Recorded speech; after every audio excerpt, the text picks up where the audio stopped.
Testing 1 2, testing 1 2.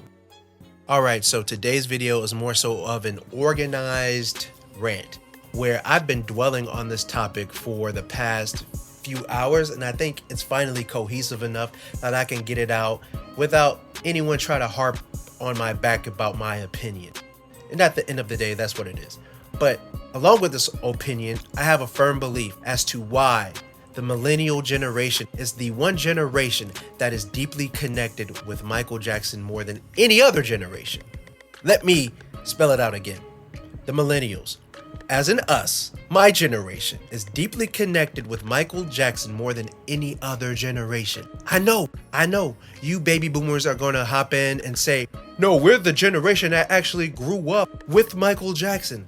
And I know the baby boomers are going to come in and say, we're the generation that made him the biggest star of all time. I'm gonna get to you all pretty soon as to why you guys are not bigger fans of Michael Jackson than millennials. And then I know Gen Z and try to make a case, but come on guys, you guys are not even close to anybody because you're the generation that is just now finding out that Michael Jackson is not only related to Janet Jackson, but that's his baby sister. And also I've seen a lot of tweets about how Michael Jackson is in a band and you guys did not know it. So sit this one out, Gen Z. We do appreciate the cute little dances that you all do to Michael Jackson's music on TikTok, but you guys do not compete in this situation at all. Gen Z is so funny because you guys really don't do any research about anything that happened beyond yesterday. So that's neither here or there. I had to take a jab at Gen Z real quick. But let me get right into the video, or the point of my video. What do Michael Jackson and millennials have in common?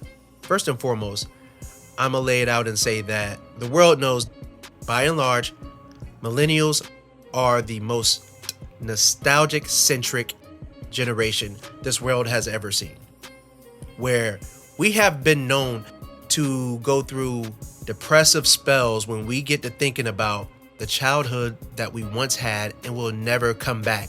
And then we also feel bad about the younger generation as they will never even get to experience an ounce of what it was like to be a child in our generation. Now, why was it so special to be a child in the 90s and early 2000s, or even being a teenager in the early 2000s? So here it is. First and foremost, in the 90s, it was the first generation where films, television shows, and animated series were centered around the childhood experience. Granted, cartoons were around since the 60s, right? But the 90s had a special sauce to it. It was the first time we actually seen children star and center in the animated series, and they wrote about, the writers of these shows wrote about the experience of being a child growing up in that time, which made the relatability factor go all the way up, which made the connectivity factor go all the way up, where we just were able to understand and learn life lessons through these cartoons. And every single network had brilliant cartoons. It was inescapable. Like, imagine being a child. We were able to experience these things at a premium. And not only that, the things that we consumed was competing against the bigger, quote unquote, projects, adult projects. For example, we had films such as Toy Story was making hundreds of millions of dollars in the box office. Pokemon, its first film made hundreds of millions of dollars in the box office. Rugrats, its first film was #1. These were films that weren't just, oh, these are child films and we're gonna put them in the theaters for a couple weeks and just rush them off the VHS. No, these were selling. Then on top of that, the merchandising that went along with these films and television shows. We're talking about plush dolls, clothes, video games. It was an entire world where we were able to immerse ourselves in one specific program if we wanted to. Like Pokemon took the world by storm. Pokemon clothes, Pokemon games, Pokemon.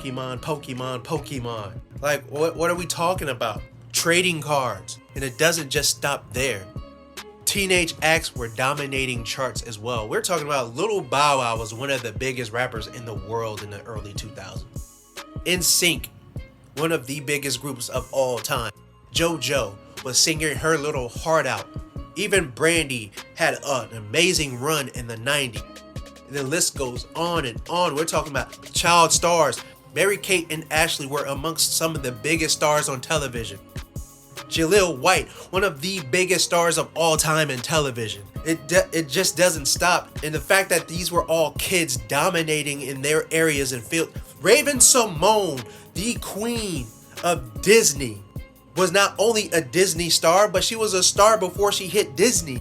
Once again, it was the mediums that we had to enjoy ourselves as children, where it was at a premium left and right. From weekends, weekdays, holidays, everything just felt right. Think about it.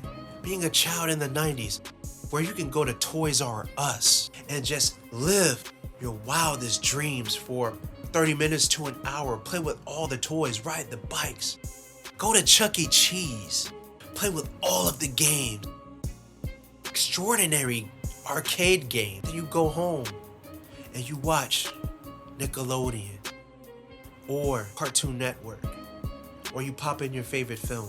Like even the educational programs that we used to watch before and after school, from Author, Zaboomafoo, The Magic School Bus, Captain Planet, Reading Rainbow. And it was just an infinite amount of content that we were able to consume at a premium, and it was all quality content. It wasn't some cheap, poorly thought out money grabs that I feel like a lot of child programs are today. And we had the originals. These days, a lot of kids are enjoying the remakes of what we loved as millennials. So being a child in the 90s and early 2000s was one of the greatest experiences most people would never get to feel. How does this relate to Michael Jackson? Well, if you're a fan of Michael Jackson to any degree, you know how important the childhood he never had was to him. Matter of fact, it affected him so gravely that he chased his childhood throughout the rest of his adulthood. That's why Neverland existed. His eccentric behavior, the sleepovers that a lot of people thought were weird, whether you thought so or not, that was a part of the fact that he never had a real childhood. And if you really think about it, how adjacent that experience is, where you don't have a childhood and you long for it, versus where millennials, we had an amazing childhood and we long for that. And that type of sadness, I think, kind of intertwine with each other. And I feel like, without even realizing it, that's why millennials really love Michael Jackson to an nth degree, because we still hold that childhood wonder, that imagination, that wanderlust that we had traveling through hours of fun of being a child. And it was just so beautiful. Like even now I'm kind of tearing up just thinking about what it was like being a kid. And people will, even the older generation, because the older generation from the boomers and the Gen X was, you guys were forced to really grow up at an extreme rate. Like if we're being for real, you guys were pretty much forced out the house by 18, and by the time you were 21, 22 years old, you had a mortgage and 3 children and a car note to pay. That's a different level of stress that millennials will never understand, because most of us were still living with our parents by the time we were 25. And I think that's an amazing thing for us, because we really needed that. So once again, we had a full-fledged childhood, teenagehood, and young adulthood. It's something different that a lot of people just really can't relate to. And my next reason why millennials are bigger fans of Michael Jackson, and this might be the most controversial one, but Gen X and boomers were really the reason why Michael Jackson suffered with so much depression, anxiety, self-esteem issues, self-image issues.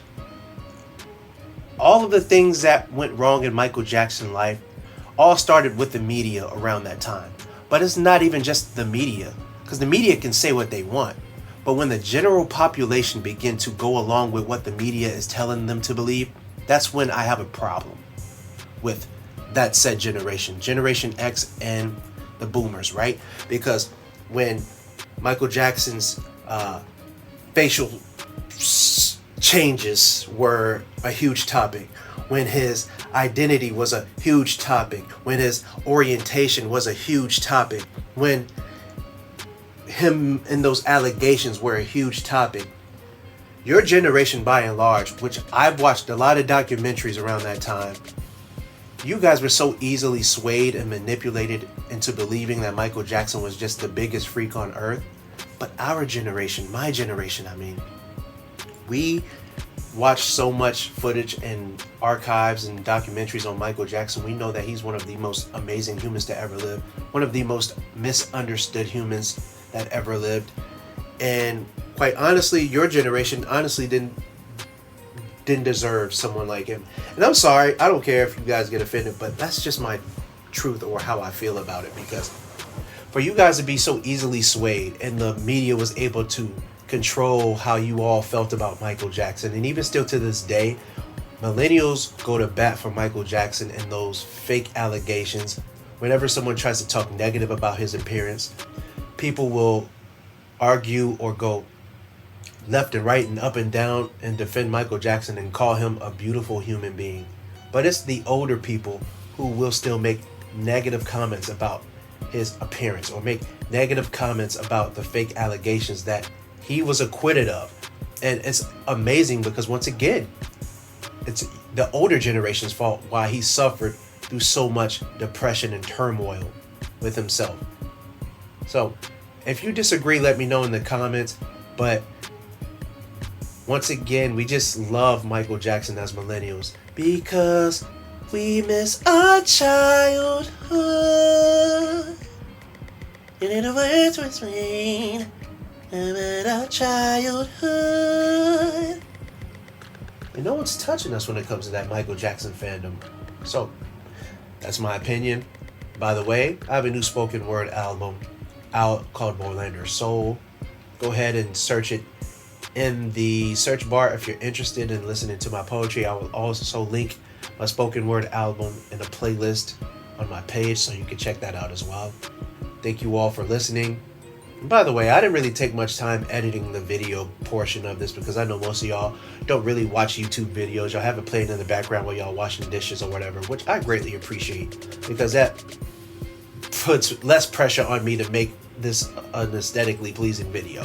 So thank y'all. Let me know what you all think about my video rant. And y'all have a good one.